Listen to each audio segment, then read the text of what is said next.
Hey everyone, this is Science Side channel. My name is Charu. I welcome you all in my channel. Let's start the MCQs, the most important MCQs of a breathing and exchange of gases, chapter 17 of class 11th. This is the revision for your NEET exam. Let's start the video with the question number 41 because already we have done 40 question हम कर चुके हैं. This is 41. And the question is, what is the location of a controlling center of the normal breathing in the mammals? ठीक है, humans में, mammals में normal breathing के control का सेंटर कहाँ प्रेजेंट है? So the normal control centre is present in medulla oblongata. ये मैंने आई थिंक कल भी कोई ऐसा क्वेश्चन था जिसमें ये आया था कि इंस्पिरेशन के लिए कंट्रोल सेंटर, जिसको रेस्पिरेटरी राइम सेंटर हम बोलते हैं, it is present in the medulla. It is responsible for the inspiration. ठीक है, इंस्पायर के लिए ये है. और अगर एक्सपिरेशन के लिए कोई चीज़ रिस्पॉन्सिबल है या इंस्पिरेशन को रिड्यूस करने के लिए कोई चीज़ रिस्पॉन्सिबल है, then it is the pneumotaxic center and this center is present in the pons of the brain. Medulla is a part of brain, pons is a part of brain. अगर forced breathing को control करने के लिए पूछा जाए आपसे center, forced breathing को control करने के लिए सेंटर पूछा जाए, then it is in the cerebrum which is the part of the brain. So this is the answer here, which is for the normal breathing, and this is medulla oblongata. Now next question, that is 42 question है हमारे पास. How does the atmospheric air as compared to the alveolar air, alveoli के comparison में इन दोनों में क्या difference है? Atmosphere में partial pressure of oxygen high होगा, तभी यहाँ पे पार्शियल प्रेशर ऑक्सीजन का अगर हम कम करेंगे, यहाँ पे प्रेशर का डिफरेंस होगा, प्रेशर ग्रेडियंट होगा, तभी तो डिफ्यूजन ऑफ गैसेज इनसाइड अकर करेगा. तो partial pressure of oxygen in the atmosphere is a high and PCO2 is less in atmospheric air as compared to the alveolar air. So the answer is a B option. Next, the 43rd. ठीक है, 43 question है हमारे पास. What causes asthma? Asthma कैसे होता है, क्या reason है अस्थमा के लिए? तो अस्थमा में जो हमारे ब्रोंकाई हैं एंड जो हमारे ब्रोंक्यूल्स हैं, ब्रोंक्यूल्स में inflammation occur and it is because of some allergy in the body, and this allergy की वजह से IgE जो है उनके मस्त सेल्स रिलीज करते हैं हिस्टामिन को, and this cause the inflammation of bronchi and bronchioles which also cause the flattening of the trachea. Of trachea, ये बातें याद रखनी है, दो इंपॉर्टेंट पॉइंट्स याद रखने हैं. अब ब्रोंकाई ब्रोंक्यूल्स की इन्फ्लामेशन की बजाय आपको ऐसे भी लिख सकते हैं spasm of bronchi muscles. Bronchi muscles, इसका मतलब क्या है? स्पैज्म का मतलब होता है कॉन्ट्रैक्शन, कि वो कॉन्ट्रैक्ट कर जाती है मसल्स, जिसकी वजह से आपको ब्रीथिंग में प्रॉब्लम आती है. You will found some breathing problem. तो all these points are related to asthma. जब भी अस्थमा की प्रॉब्लम होती है बॉडी में तो इन्फ्लामेशन हो जाती है ब्रोंकाई ब्रोंक्यूल्स की, जो उसकी मसल्स हैं वो कॉन्ट्रैक्ट कर जाती हैं, स्पैज्म भी बोलते हैं उस चीज़ को. कॉन्ट्रैक्ट होने से ब्रीथिंग में प्रॉब्लम आती है, हमें हम सांस नहीं ले पाते हैं अच्छे से. और इन्फ्लामेशन ड्यूरिंग एलर्जी हमें होता है, मस्त सेल्स रिलीज करते हैं हिस्टामिन को, जिसकी वजह से ये इन्फ्लामेशन अक्कर करती है बॉडी में, और इसकी वजह से ट्रैकिया जो है वो भी फ्लैटन हो जाता है. तो all these points are related to asthma. तो आंसर में infection of the lungs, spasm in the bronchial muscle, bleeding in the pleural cavity, नहीं, infection of the trachea. Flattening of trachea लिखा होता है, it is related to the asthma. यहाँ पे spasm on the bronchial muscles is the answer. B option is a correct answer. Next हमारे पास 44 question है.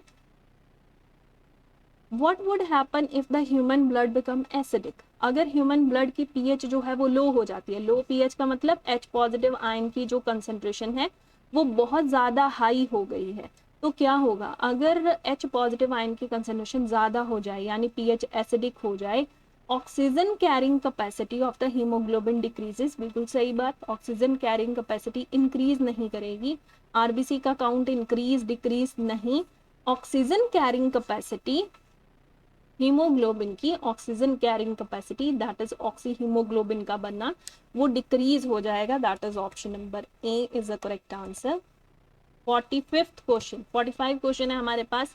What is the covering of the lungs wall? This is very easy question कि lungs की covering को क्या बोलते हैं? Pleural membrane. This is pleural membrane.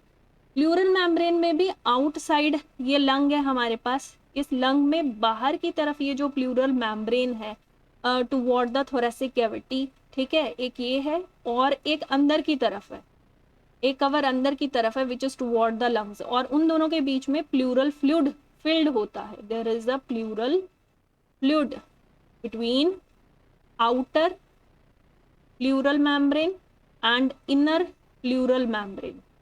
ठीक है, दो तरीके से है, एक बाहर थोरेसिक कैविटी की तरफ है टुवर्ड द कैविटी, एक है कैविटी के पास थोरेसिक कैविटी की तरफ, और एक है लंग्स की तरफ, बीच में प्लूरल फ्लूइड है, उसके अंदर भी एक प्रेशर मेंटेन किया होता है उस प्लूरल मेम्ब्रेन में, ठीक है, जिसकी वजह से लंग्स कोलैप्स नहीं करते हैं। तो the answer is pleural membrane, that is D. 46 question है हमारे पास। सेवियर एक्यूट रेस्पिरेटरी सिंड्रोम, सार, ये आपने कब सुना है? ये डिजीज आपने कोरोना के टाइम पे सुना है, ठीक है, it is related to the corona. It is caused by the variant of pneumococcus, आपका न्यूमोनिया कॉज करता है। It is caused by the variant of the common cold virus, क्योंकि कोरोना वायरस के टाइम पे कोल्ड एंड फीवर वाला situation था, तो corona virus नाम दिया है, ये सही आंसर है। Acute form of the asthma नहीं। Affect the non vegetarian much faster, ये तो बिल्कुल रॉन्ग ऑप्शन है, so the option number B is the correct answer. It is related to the corona variant, different variant आए थे उस time पे, and it is related to the corona variant, जब ये वाले डिजीज का नाम हम पढ़ेंगे। So the option number B is the correct answer. Next question that is 47th है हमारे पास। In human, what is the function of concentration of carbon dioxide in the plasma? Plasma की कितनी concentration है? RBC में, red blood cells में, जब हम tissues की बात करते हैं, जब टिश्यूज के अंदर हम देखते हैं कि कार्बन डाइऑक्साइड का अमाउंट जो है वो बहुत ज़्यादा था, तो कार्बन डाइऑक्साइड आरबीसी के अंदर जाना शुरू हो जाती है। 20 to 25% जो है वो ग्लोबिन ऑफ द, ग्लोबिन जो प्रोटीन है आपकी ना हीमोग्लोबिन की, उसके साथ अटैच होना शुरू हो जाती है। उसमें से 70% जो है वो कहाँ चली जाती है? 70% कार्बन डाइऑक्साइड वाटर के साथ कंबाइन करके बाई कार्बोनेट आयन को रिलीज करती है, बाई कार्बोनेट आयंस को, यानी HCO3 नेगेटिव को, प्लस इसके साथ साथ H पॉजिटिव आयंस का रिलीज करती है in the presence of carbonic anhydrase enzyme, and 7% dissolved form में है inside the plasma, inside plasma in dissolved form, in dissolved form. तो ये बातें जो हैं आपने याद रखनी है। इसके लिए कार्बन डाइऑक्साइड का अमाउंट टिश्यूज में जब बहुत ज़्यादा होता है, it move toward the RBC, RBC के अंदर 20 to 25% ग्लोबिन प्रोटीन के साथ अटैच होके कार्बामिनो हीमोग्लोबिन बनाते हैं, कार्बामिनो हीमोग्लोबिन, एंड 70% जो है carbon dioxide, it react with the water in the presence of carbonic anhydrase enzyme. It led to the formation of a bicarbonate ions and H positive ion, जिसकी वजह से हम acidic content देखते हैं, and 7% वो आपका प्रेजेंट है inside the plasma in the dissolve form. तो in human what is the function of the concentration of carbon dioxide in the plasma? ये जो प्लाज्मा के अंदर 7% है, ये क्या करता है? It regulate the breathing, regulate the breathing. आपको पता है there are 2 factor to control the breathing rate, control करने के लिए 2 फैक्टर्स रिस्पॉन्सिबल हैं, कार्बन डाइऑक्साइड का इंक्रीज्ड अमाउंट फटाफट से मैसेज देता है कीमो रिसेप्टर्स के थ्रू रेस्पिरेटरी राइम सेंटर को, ताकि फटाफट से इंस्पिरेशन को इंक्रीज किया जा सके, ज़्यादा से ज़्यादा हम ब्रीथिंग रेट को इंक्रीज कर सकें जब कार्बन डाइऑक्साइड का अमाउंट इंक्रीज होने लग पड़ता है in the plasma. And there is another factor which is H positive ion concentration.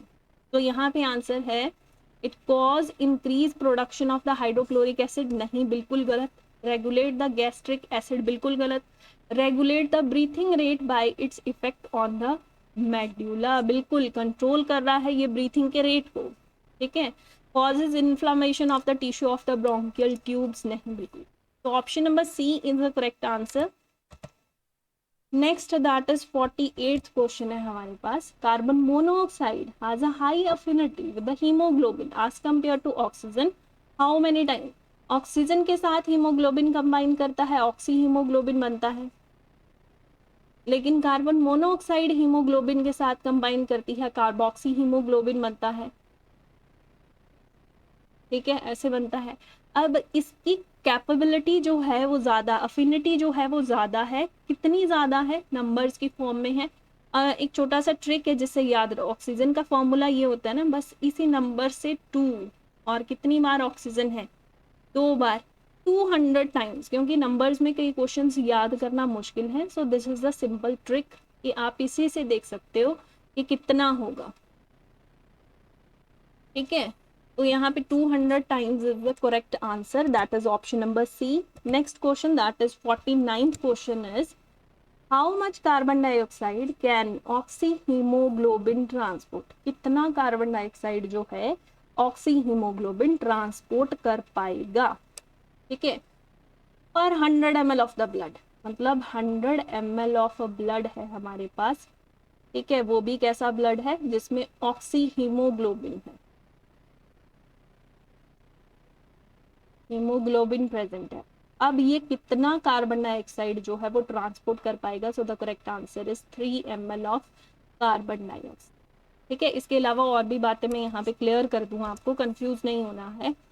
अगर आपसे पूछा जाता है कि ऑक्सीजनेटेड ब्लड कितना ऑक्सीजन जो है पर 100 ml ऑफ ब्लड, पर 100 ml ऑफ ब्लड जो है कितना ऑक्सीजन जो है ट्रांसपोर्ट करेगा ऑक्सीजनेटेड ब्लड, तो आंसर आएगा आपका 5 ml, ठीक है. अगर पूछा जाता है डीऑक्सीजनेटेड ब्लड जो है कितना कार्बन डाइऑक्साइड पर 100 ml ऑफ ब्लड जो है वो ट्रांसपोर्ट करेगा, सो द आंसर इज 4 ml. लेकिन यहाँ पे क्वेश्चन था कि carbon dioxide from the oxy haemoglobin कितना ट्रांसपोर्ट करेगा पर 100 ml, so the answer is 3. तो 3 वैल्यूज याद रखनी है. ऑक्सीजनेटेड ब्लड कितना ऑक्सीजन ट्रांसपोर्ट करता है, 5 ml. डीऑक्सीजनेटेड ब्लड कितना कार्बन डाइऑक्साइड पर 100 ml ऑफ ब्लड ट्रांसपोर्ट करता है, 4 ml. कितना carbon dioxide can oxy hemoglobin transport, 3 ml. मतलब कार्बन डाइऑक्साइड का जब अमाउंट पूछेंगे आपसे तो आपने 3 ml एंड 4 ml याद रखना, ठीक है. 4 ml किसके लिए, जब आपको डीऑक्सीजनेटेड ब्लड की बात की जाएगी. So there are 3 values, you have to learn that. Next हमारे पास option number C is the correct answer, ये मैं बता चुकी हूँ. नेक्स्ट है हमारे पास 50th क्वेश्चन. 50 क्वेश्चन है हमारे पास. Which of the following matches is correct. Emphysema आपको पता है रेस्पिरेटरी डिसऑर्डर है ये, ठीक है. किसकी वजह से होता है, सिगरेट स्मोकिंग की वजह से होता है. क्या होता है, जो एल्वेलाई है, ये जो एल्वेलाई की वॉल है उसमें डैमेज होना शुरू हो जाता है, ठीक है, वो कॉन्ट्रैक्ट करनी शुरू हो जाती है. सही तरीके से एल्वेलाई इस तरीके से होता है, बिल्कुल उसका सरफेस एरिया जो है वो प्रॉपर है for the exchange of gases. लेकिन जैसे ही वो थोड़ा सा कॉन्ट्रैक्ट कर जाएगा, उसकी वॉल डैमेज हो जाएगी, तो उसका जो एल्वेलाई है वो इस तरीके से देखने को मिलेगा. तो emphysema reduction of the surface area of the alveoli and bronchi. So the first option is a correct answer. Next option है pneumonia is a occupational disease with the asbestos, नहीं बिल्कुल गलत. एस्बेस्टोस इससे रिलेटेड नहीं है, pneumonia आपका cold and flu से related है. Silicosis inflammation of the alveoli, नहीं, इन्फ्लामेशन ऑफ एल्वेलाई तो हम एल्वियोलर सरफेस डैमेज होता हुआ देखते हैं एम्फाइसीमा के अंदर। Asthma, excessive secretion of the bronchial mucus, नहीं ये भी बिल्कुल गलत दिया है। सिलिकोसिस में सिलिका का डेपोजिशन हो जाता है अंदर लंग्स के अंदर, जिसकी वजह से ब्रीथिंग में प्रॉब्लम आती है। Asthma is related to the allergy, जिसकी वजह से ब्रोंकाई, ब्रोंकियल मसल्स में स्पैज्म देखने को मिलता था, दैट इज कॉन्ट्रैक्शन, कॉन्ट्रैक्शन देखने को मिलता था, जैसे ब्रीथिंग के रेट में डिक्रीज आना शुरू हो जाता है। तो only the first option is the correct, that is A option is correct. Yes, A option is the correct answer. Next हमारे पास है 51 question and the question is what is the volume of air breathe in and out during normal breathing is known as. Normally जब हम breathe करते हैं तब then the volume is known as tidal volume, and the tidal volume की value कितनी है, that is 500 ml। और जब भी हम टाइडल वॉल्यूम की बात करते हैं इसका मतलब हम normal inspiration and normal expiration की बात कर रहे हैं, नॉर्मल इंस्पिरेशन और नॉर्मल एक्सपिरेशन की बात करते हैं, ठीक है। So here is the tidal volume is the correct answer, that is option D. बाकी भी बता देती हूँ। वाइटल कैपेसिटी कब मिलता है हमें, जब हम तीन चीजों का सम अप कर देते हैं, किसका, एक्सपिरेटरी रिजर्व वॉल्यूम का प्लस टाइडल वॉल्यूम का प्लस इंस्पिरेटरी रिजर्व वॉल्यूम का, ठीक है। ये क्या है, इंस्पिरेटरी रिजर्व वॉल्यूम, ये कब मिलता है हमें, जब हम फोर्स्ड इंस्पिरेशन करते हैं अपने लंग्स के अंदर, मतलब बहुत जोर से सांस खींच लिया हमने। जब भी हम योगा करते हैं या जब भी हम स्विमिंग पूल के अंदर से बिल्कुल बाहर निकलते हैं, एकदम से सांस अंदर खींचते हैं ताकि ब्रीथिंग प्रॉपर तरीके से कर सके, then there is a forced inspiration. And ERV is a forced expiration, जब बड़े धक्के से हम अपने लंग्स से जो एयर अंदर फिल्ड है उसको बाहर निकालते हैं। जब भी हमने बैलून फिलअप करने होते हैं, उनको फिलअप करने के लिए जितनी अंदर हमारे लंग्स के अंदर है हम उसको फिलअप करने में यूज कर देते हैं, that is known as a forced expiration या ERV आप बोल सकते हैं। And tidal volume is normal breathing, normal inspiration और एक्सपिरेशन। तो this is the proper answer, that is option D. Next है हमारे पास 52 question, what is the much developed larynx of the human male called. जब human males की बात करते हैं, जो आपका लैरिंग्स है जिसको हम वॉइस बॉक्स भी बोलते हैं, उस वॉइस बॉक्स के बाहर इस तरह से आपको कार्टिलेज जो है डेवलप्ड दिखता है, एंड दैट डेवलप्ड कार्टिलेज आपको अपने नेक में इस तरह से दिख रहा है ना, बाहर की तरफ निकलता हुआ, that cartilage is known as Adam apple in male, Adam apple in male, ठीक है। So the correct answer is option number C, this one. Next question हमारे पास है 53, carbon dioxide in the blood lower the pH because carbon dioxide combine with, already मैं ये सारी चीजें बता चुकी हूँ, रिपीट कर रही हूँ कि RBC के अंदर, रेड ब्लड सेल्स के अंदर क्या होता है, जैसे ही टिश्यूज में बहुत सारी कार्बन डाइऑक्साइड का अमाउंट जो है वो इंक्रीज्ड अमाउंट हमें देखने को मिलता है, it move to the RBC, और वहाँ पे 20 to 25% जो हमारा कार्बन डाइऑक्साइड है ये कंबाइन कर जाता है globin protein of the haemoglobin के साथ। कितना परसेंट, 20 to 25%। 70% जो कार्बन डाइऑक्साइड है वो कंबाइन करता है वाटर के साथ in presence of carbonic anhydrase. किसको रिलीज करता है, बाइकार्बोनेट आयंस को और H पॉजिटिव आयंस को, ठीक है। इसको उसमें से 7% हम देखते हैं कि कहाँ प्रेजेंट है, प्लाज्मा में, जो कंट्रोल करता है ब्रीथिंग के रेट को, ये कंट्रोल के लिए हेल्प कर रहा है। ये सारी चीजें थी। अब यहाँ देखिए carbon dioxide in the blood lower the pH, यहाँ लिखा है, सबसे पहले ये लिख दिया है कि लो कर रहा है pH को, यानी H पॉजिटिव आयन की कंसंट्रेशन को इंक्रीज कर रहा है। तो यही तो देखा हमने, यहाँ पे H पॉजिटिव आयन बन रहे थे, H पॉजिटिव आयन का बनना यानी pH को लो करना, तो ऐसा ही हो रहा था बिकॉज कार्बन डाइऑक्साइड किससे कंबाइन कर रहा था, वाटर के साथ, यहाँ वाटर लिखना है, and the rate of reaction is increased by, और सारा ये जो रेट ऑफ रिएक्शन है ये इंक्रीज करने वाला कोई एंजाइम होगा, कौन सा, कार्बोनिक एनहाइड्रेस, कार्बोनिक एनहाइड्रेस। तो ढूंढिए वाटर के साथ कंबाइन करके क्या बना रहा है। यहाँ बनाने के लिए तो नहीं लिखा था लेकिन फिर भी लिख देते हैं। H पॉजिटिव HCO3 नेगेटिव, बिल्कुल सही। कार्बोनिक एनहाइड्रेस इसके लिए रिस्पॉन्सिबल है। ऑप्शन नंबर ए तो सही है। बाकी भी देख लेते हैं। वाटर के साथ कंबाइन होके सिर्फ ये ही बनाता है, नहीं दो चीजें बना रहा है भी, मैंने तो बना के भी बता दिया, ठीक है। और ये तो बात सही है लेकिन यहाँ से मिस्टेक है। Water to form only H positive, only नहीं दो चीजें बन रही हैं कार्बोनिक आयंस, यहाँ पे तो दो चीजें गलत हैं।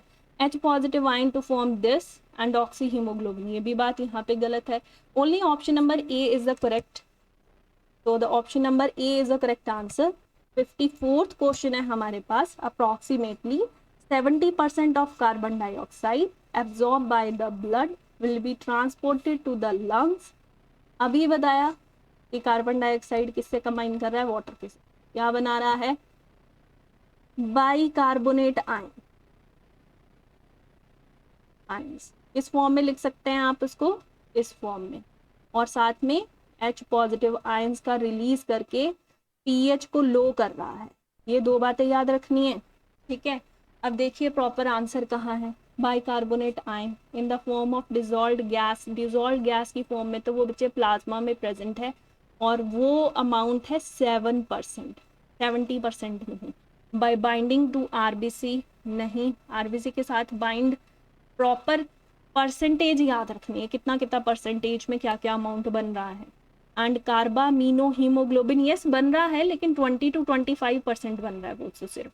तो हमारा करेक्ट आंसर है कि 70% वो डिसोसिएट करता है लास्ट में, किस फॉर्म में अपने आप को तोड़ देता है, बाइकार्बोनेट आयंस में एंड H पॉजिटिव आयंस की फॉर्म में वो अपने आप को तोड़ता है। So the answer is A option. Next हमारे पास क्वेश्चन है 55 क्वेश्चन है हमारे पास। During the oxygen transport why does the oxyhemoglobin at the tissue level liberate oxygen to the cells? Oxygen जब ट्रांसपोर्ट चल रहा है, why does the oxyhemoglobin at the tissue level liberate oxygen to the cells? तो जो tissue है वो क्यों oxygen liberate करते हैं, ऑक्सीहीमोग्लोबिन। तो यहाँ पे आंसर है कि ऑक्सीजन का टेंशन वहां पे लो है। टिश्यूज के अंदर क्या था, टिश्यूज के अंदर ऑक्सीजन का पार्शियल प्रेशर बहुत नीचे था, ऑक्सीजन टेंशन जो था वो क्या था, लो था। लेकिन partial pressure of carbon dioxide is very very high inside the tissue, जिसकी वजह से ऑक्सीजन का transport, oxy haemoglobin at the tissue level liberate oxygen to the cells. तो सेल्स को oxy haemoglobin which is present in the blood ये transport करते हैं अपनी सारी oxygen to the tissue, inside the tissue. Why inside the tissue? Because inside the tissue there is a oxygen tension which is low and carbon dioxide tension is very high. So the option number D is the correct answer. Next हमारे पास है 56th question and the question is what is the main cause of emphysema? Already I have told you जब भी ये बात आएगी आपको cigarette smoking याद रखना है, जिसकी वजह से ये होता है डिसऑर्डर। और इसमें क्या चल रहा है, एल्वियोलाई की ये जो प्रॉपर आप स्ट्रक्चर देख रहे हैं जिसमें इंक्रीज्ड सरफेस एरिया आपको दिख रहा है, increased surface area of alveoli, it get decrease